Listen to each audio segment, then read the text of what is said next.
As mothers here, we had asked for help to get a farm.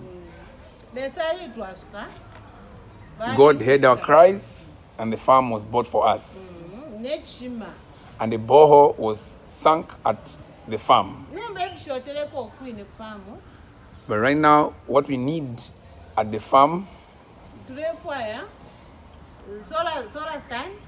We need to put up a solar stand, connector, Pipes, a pipe, na labor cost. And labor cost. If you say $4,500. All these things will cost about $4,500 US. We'll be very grateful if people would help us raise this money to get all these things and put the system together.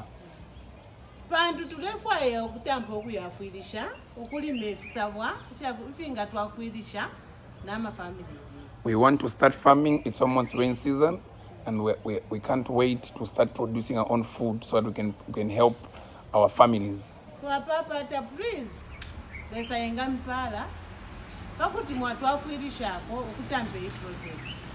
We plead with all donors that they respond positive to us, because we really want to start to produce our food